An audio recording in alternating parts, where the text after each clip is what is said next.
Oh, Lords. We did it again. Going back to back. What's up, Hoop Heads? It's your boy JB here with Undrafted Hoops.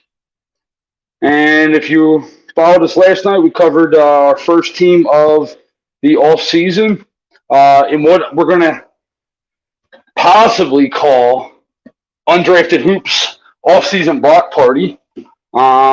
Tonight, we're actually going to cover the Indiana Pacers. We're going to get a couple guys on here. We're going to kind of navigate through the Pacers all season, whether it be through the draft or free agency. But first and foremost, got to get my boy on, Tony G. Tony G, there he is. The man, the myth, the Sasquatch of NBA Hoops Talk. There he is. I think the Look at him. outsides got my eyes. Sorry about that, guys. Look, you even got what you paint the wall overnight. Yeah, I was like, gotta fix the background, gotta fix my lighting, so painted it all there. Locked in. I like it. We got a special guest tonight. We got our man of the X and the O's. We got my man Coach Cam joining us tonight. What's good? What's going on, y'all? Yo, what is it about the Indiana Pacers that got you two guys so excited?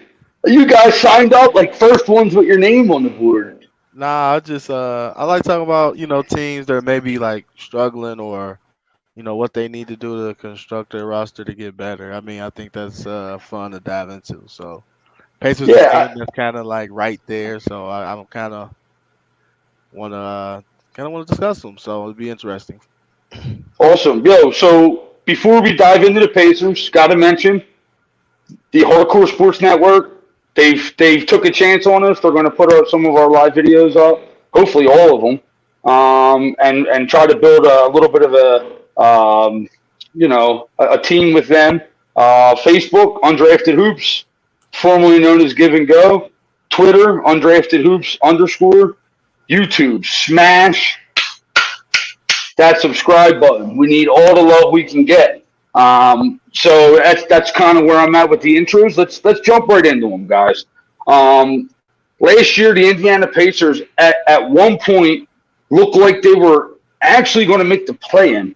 They finished at 33-49, but really took a dive downhill towards the end of the season, which was by far the best thing that they could have done. It just happened a little bit later in the season than anticipated. But at first glance, I'm gonna start with Tony J. I brought you on first. I want to hear your quick outlook on what does last season mean for this season for the Indiana Pacers without any additions. Like, what are you taking from last year that you're bringing with you this season from this Rick Carlisle led Indiana Pacers? So I'm taking a lot of things. The starting lineup was very good in the beginning of the season. Then Halliburton got hurt. Other guys had to come in and play. But then guys like Nemhard got some minutes. He was really good. as a rookie. I'm excited if I'm the Pacers. Uh, they I watched a lot of their games on League Pass. They're an exciting team. You want to think it because they don't have too many high flyers. Well, Matherin can get up there, but other than that, they uh, I don't know. Most people would just say it's right off Indiana, but people got to tune into Halliburton. As long as you have him as your stud star franchise player, you should be happy. So, Cam, it just made sense to me. You know, Josh told me earlier, yo, Cam wants to get on the pod tonight, and I says, oh, that's weird, Indiana Pacers, and then it just hit me, light bulb, Rick Carlisle, you sly son of a bitch, you sly son of a bitch. I had nothing to do with Rick Carlisle. Yes, it did. That's a bold face lie right there, my friend. No, that's not Dallas, Rick.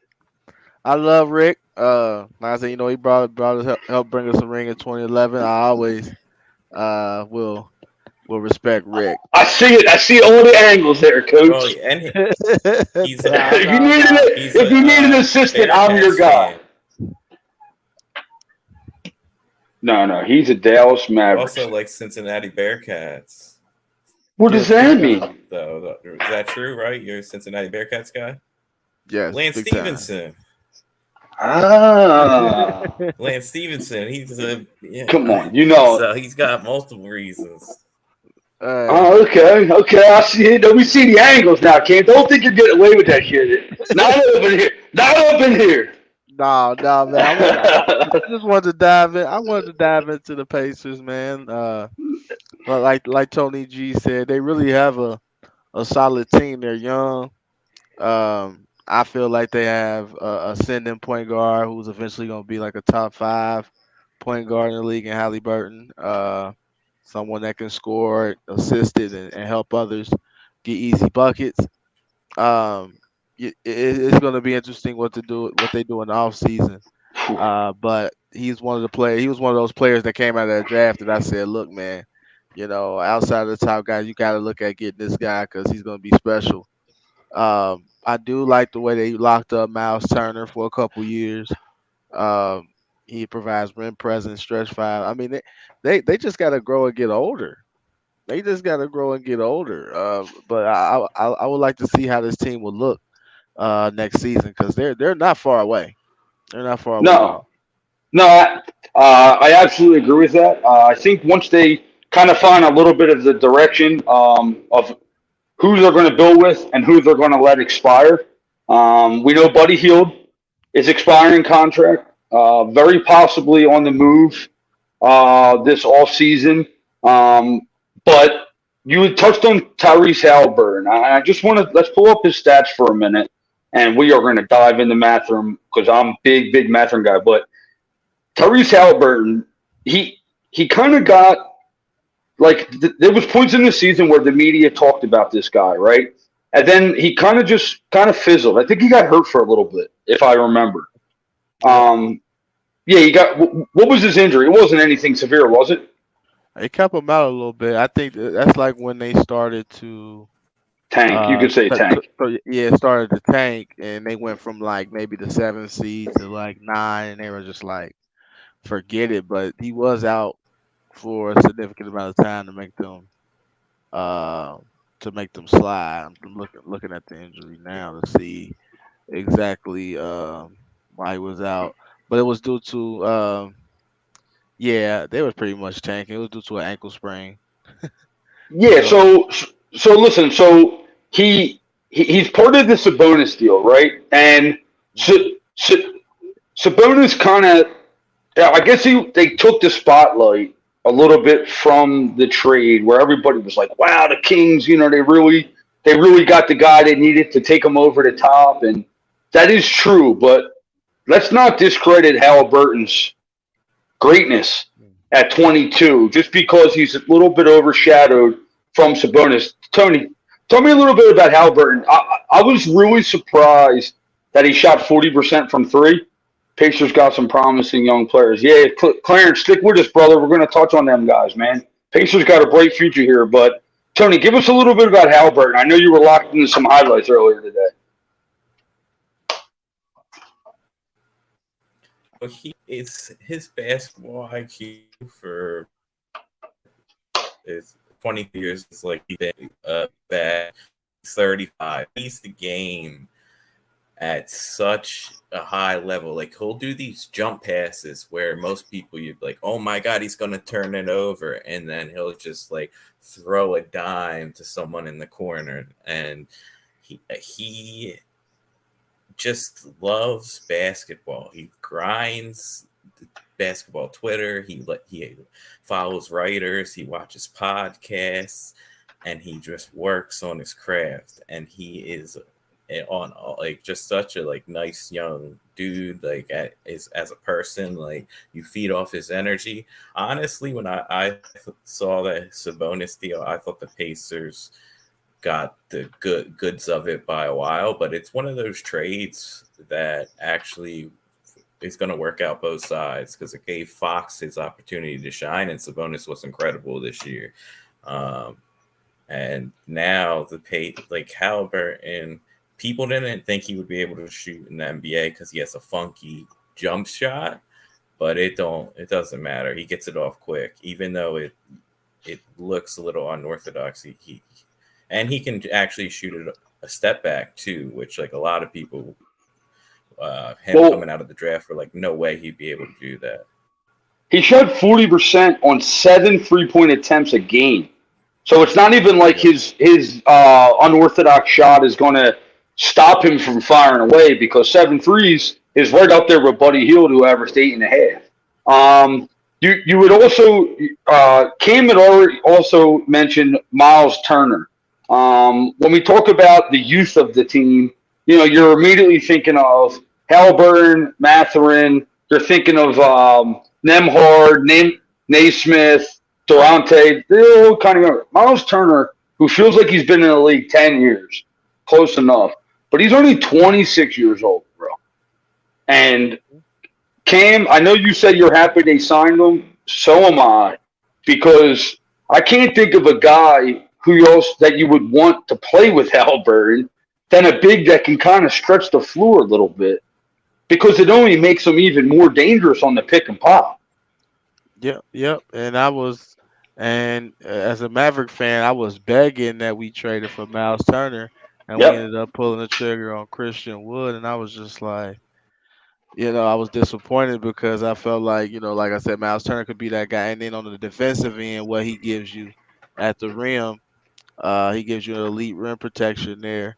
Yeah, man. Like I like what they have, but yeah, like you said, Turner's a perfect player to play with Halliburton. Someone to stretch the floor, keep the floor space. Can score in the post, even though he doesn't prefer to really play back to the basket, but he can score down there. But yeah, I like Miles Turner versatility. And it's going to be interesting to see them grow and see if they can take that next step in their maturation process.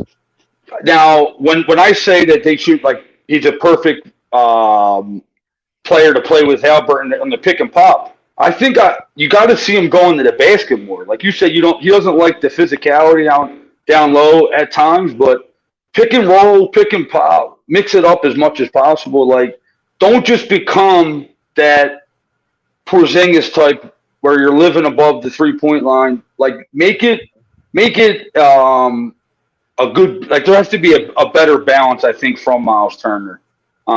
Especially if they're looking at a stretch 4. They're going to need more, like you said, more physicality.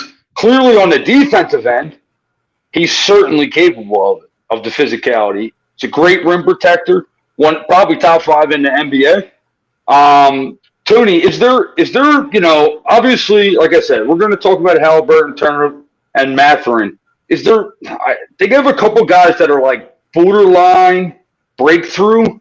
Do you think maybe a guy like Isaiah Jackson, do you think this could be a nice little breakthrough season for him? Or are you focusing more on one of the other guards?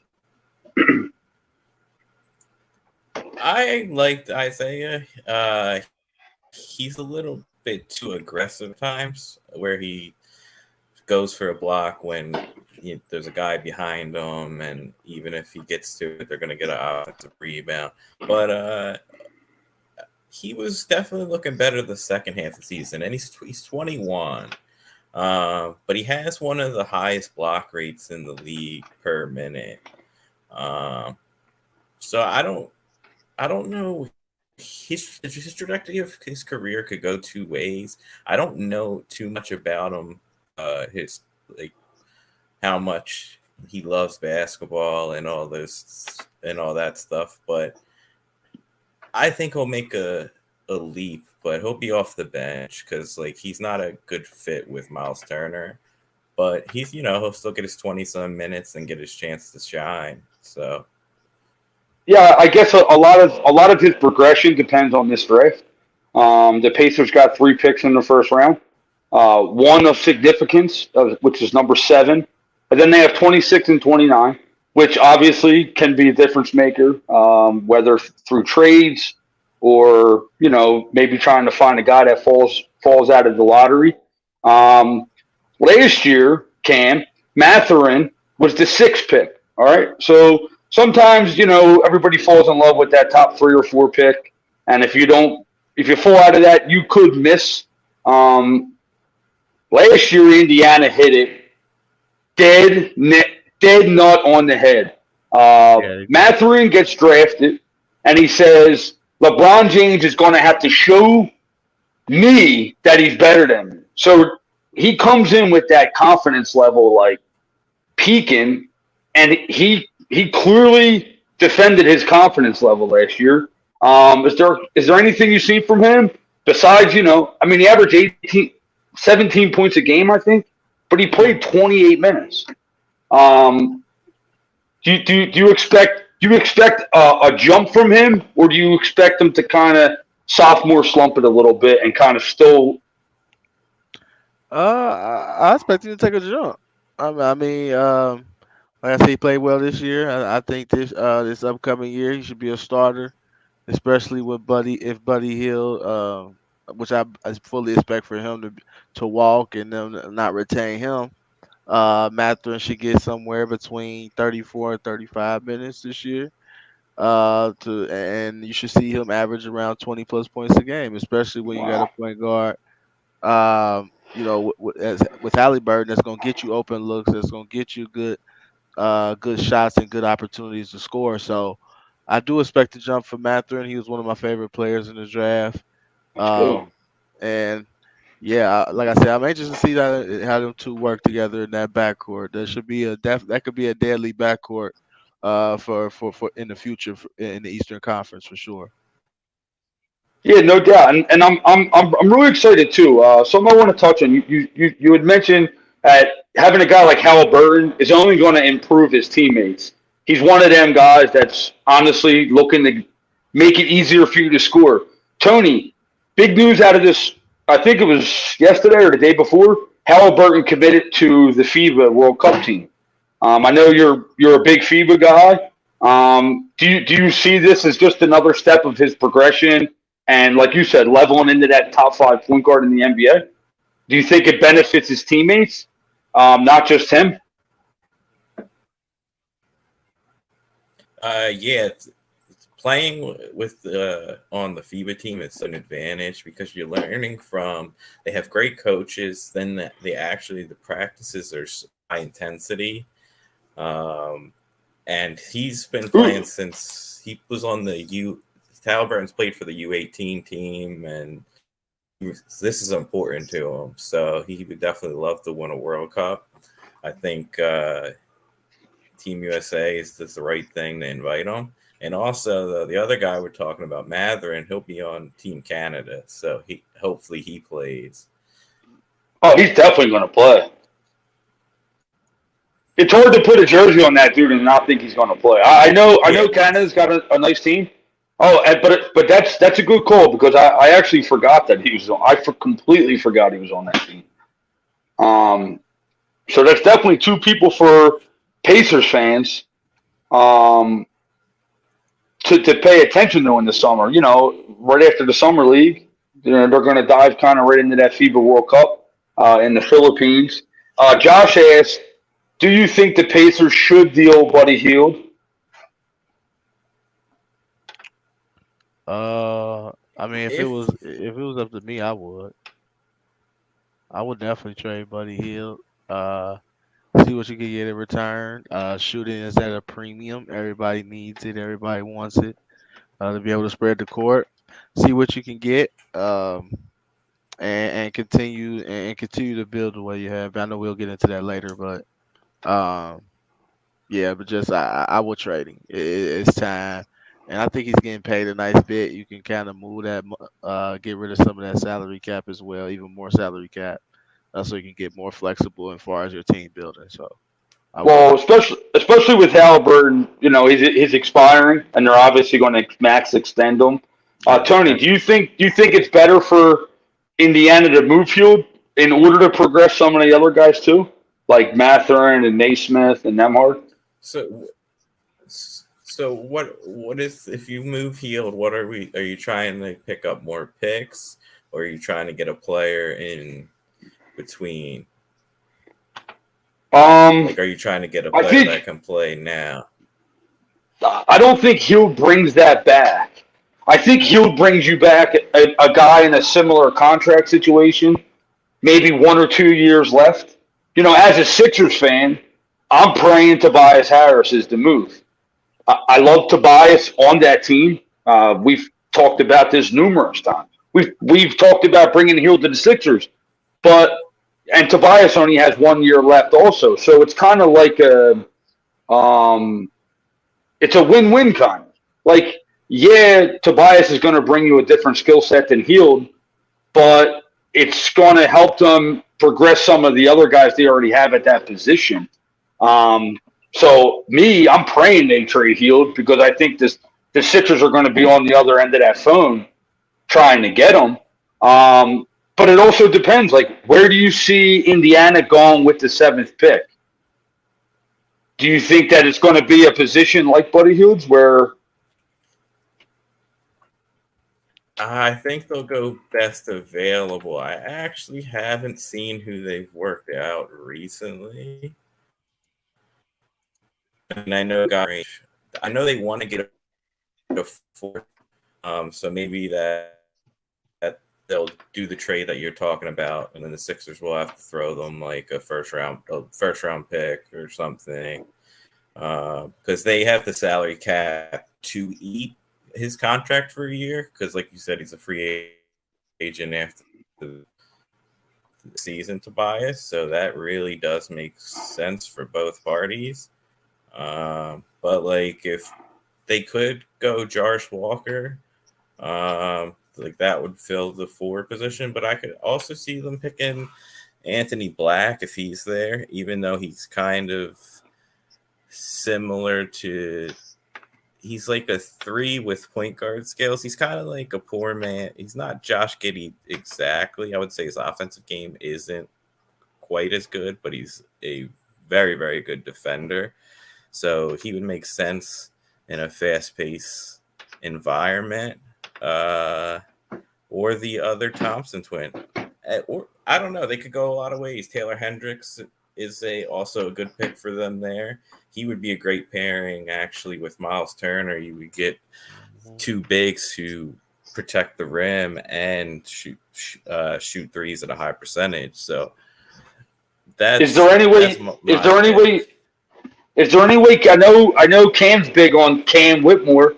Do you think that there's any chance that Cam gets to the seventh pick? I mean, I know he's kind of in that range. Tony says no. He's shaking his head no. You Nah, know, he won't no, get go ahead, Cam. past five. He won't get past five. Okay. Um, yeah, he won't get past five. Like Tony said, I like the Jarris Walker or Taylor Hendricks. I really do think they need to fill that four position really, really bad. It's a glaring hole there, where they're kind of just trying to piece it together or find someone. I think this is a good draft where the at the top it's going to be three heavy. It's going to be guard heavy, and now you got a chance to really pick up a top big man or a top four position player um, at number 7. So I think that's where they'll go. But you just never know, when the draft happens. So the NBA draft is very tricky. They pick a lot of on upside rather than what we actually see in the player. So it'll just be interesting to see which route they go. Yeah, they're sitting on anywhere between 12 and like 27, $28 million in free agents. I'm trying. I lost the track of the word I was looking for. Salary cap. They're looking at about $20 million that they could spend. Um, do you think a team loaded with young talent goes out and maybe tries to pick up a veteran? See, that's where I think that the heel trade can actually yield them something in return that they could kind of um, just an overall veteran that could kind of like bring the team together, just really feed off of Coach Carlisle and kind of make a push. Like I don't know about you guys, but I could see this team pushing into the play-in.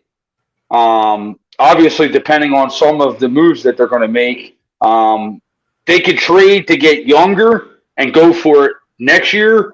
But I actually think that there's a chance they really try and push for the play-in this offseason, actually.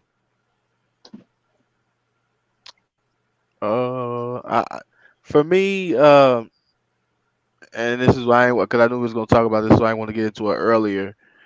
This is where I think you got to be careful, because I know teams get antsy. They get to where they're at the play in, or they get to where they feel like they're close, and they make a thirsty move. Like how I feel like the Cavaliers made a thirsty move last year. They felt like they was in the play in game. They're like, you know what? Let's push all our chips in for Donovan Mitchell. Let's get our star. And that move is okay. Like, okay, it got you 50 wins, but you're a first round exit. Like, so what's that gonna do for your future? Like the Pacers can't afford to make those type of moves to where they have to look at trying to build through the draft, build long term. And if they go out and have to try to get a star, it has to be for sure. Like you can't go out and go out and try to mortgage your future to finish sixth.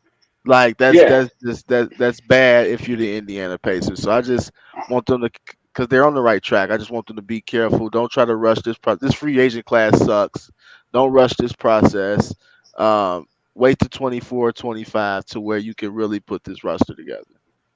yeah, and I do agree with you. And me and Tony, we just touched on this with the possibility of a Tobias Harris trade or even moving Buddy Hield. When I say a trade that can maybe push them into the play-in, I definitely am with you, Cam. I wouldn't try and make that splash.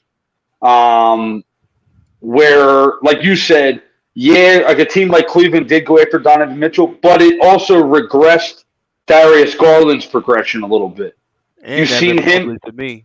and Mobley and Mobley. The thing with a guy like Mobley is he controls the floor on both sides of the ball. So Mhm. if He does. if you if you dumb down his progression on the offensive end, he's still going to bring it on the other end. But I do agree with you. If you go ahead and try to get that guy that another team is trying to get rid of, just for instance, Carl Anthony Thomas, Carl Anthony Towns, a guy like that might bring down the progression of Halliburton and Mathurin, and like you said, they might get stuck in that.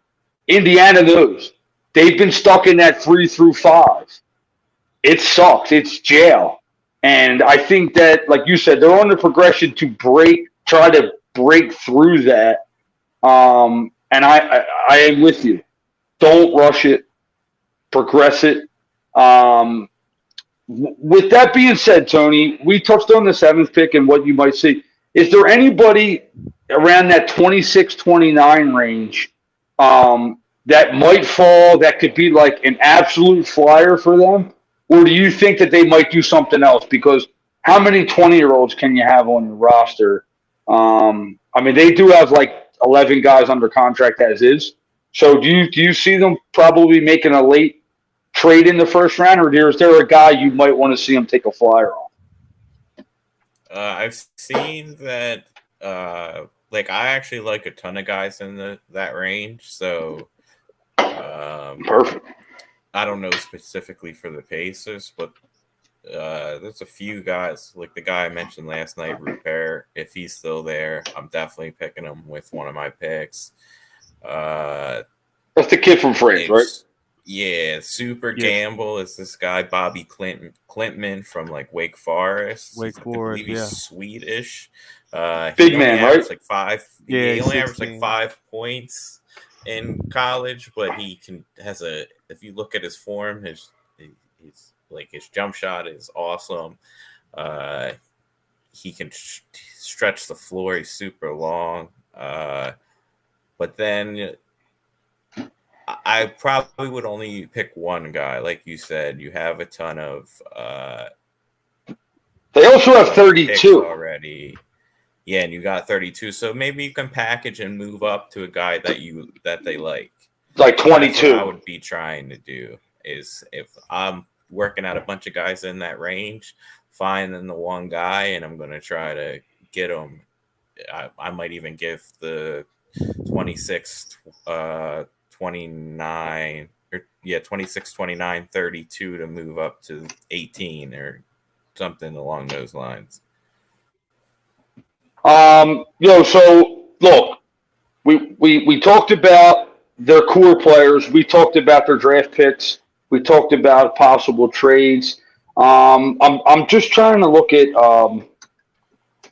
the Pacers over under because I want to get on that right before we get off. And it's hard to even say without any of these trades being made, or draft picks or whatever. Hold up 1 second here. Give me 1 second. Promise I won't be long. Is there anything either one of you wanted to touch on with the Indiana Pacers? Because I'm tapped out. We're trying to keep this at that 30-minute mark, especially since we're going to cover all 30 teams within the next 45 days. So this is going to be rapid fire from us. But is there anything that we didn't touch on with the Pacers that that you want to throw into the mix? Nah, not that I I could got think of. I mean, if you Tony's sign got one notes. guy, I think and I can't I'm only signing him for 3 years or less. A vet I think fits in well with them. And it really depends how much. He can't make more than $20 million a year. Is Harrison Barnes. Yeah. In terms of fit, in terms of what we are preaching that they need a guy that can play the four, a little bit of the three. Harrison Barnes would be a nice pickup for them, bro. That's kind of that would be a very good pickup for them. I do like that. yeah, and they need a veteran too. They need like a 30-plus-year-old come in there, show them how to be professional, show them how to show up and work every day, work hard, and give them that level of consistency. So Yeah, I think a guy, and even if they kind of went like a level up, they might like a Jeremy Grant say they went out and got it. That might put them in that range we were talking about, where you improve kind of too much, but not enough. So, like I think Barnes is probably Yeah. that would be a nice fit for them. That's a good call, Tony. I was Um, gonna say the exact same thing as you with Grant. Like I thought Grant fits well with them, but I think he's gonna make more money and he may get 4 or 5 years, and that you might not want to hold mm, on that long. So I'd rather get the vet for cheaper and less years and run it like with Barnes. Yeah, absolutely, brother. All right, so look, that's it. Appreciate everybody that watched. I promise we'll reach out to you in the comments. For I know I'm terrible interacting during the show, but I got so much shit going on. I'm just trying to keep my focus. But I promise I will comment. I really appreciate it, Tony G. This is it. This is two down. We got 28 more to go. Appreciate you, dog. Peace out. And Coach Cam. I got to close with a question. sure. LeBron James, you want him?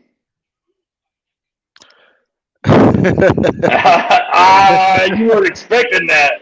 You weren't expecting it. I wasn't expecting that. What do I want him? Sure. Would I? Is it gonna happen? No. It's not going to happen, right?